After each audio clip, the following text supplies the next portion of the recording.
The key target, grand final day at the MCG. Thousands to be killed, blown up. And now we find out that the homegrown terrorist who plotted it all was on welfare payments for 19 years. He never worked a day and has cost us millions. Claire Brady looks at the jihad cell that was funded by you and me.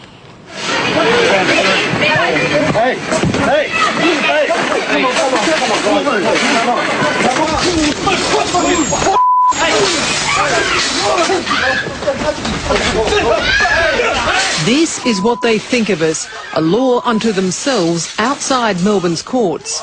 With charges laid, Australia was about to discover what Muslim cleric Abdul Ben Brika had in store for us. Anyone who fights for the sake of Allah,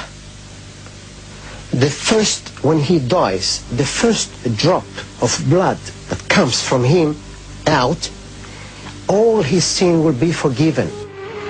Ben Brika and 6 of his followers had planned deadly blasts and bloodshed. Found guilty of plotting to wage a violent jihad on Australian soil. There are 2 laws.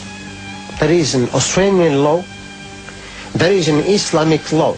And if that wasn't bad enough, it's now been revealed that you were paying for him to plot his vicious attacks, every day making his deadly plans with your taxpayer funds. He hadn't worked in 19 years. That's around 7,000 days. And with 7 children, his welfare payments netted him about $1 million of our money. The agencies that send out, you know, the dole payments and give baby bonuses to people, a lot of these people that come to this country, they're taking money off the Australian taxpayers, and yet at the same time they're plotting against us. I mean, it just seems crazy that the departments don't talk to each other. I mean, does immigration ever talk to ASIO? Does ASIO ever talk to immigration?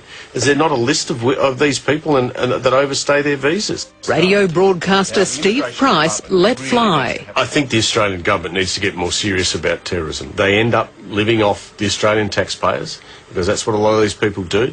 Not only were we paying him and his family, but he shouldn't have been on our shores. Ben Brika was an illegal immigrant ordered out of Australia 3 times, in 1990, 94 and 95. He was told to get out, go home to Algeria. But instead he fell off the immigration radar, married a Muslim Australian and won an appeal to call Australia home, and kept on plotting to destroy our way of life, comforted in the fact we were funding it all.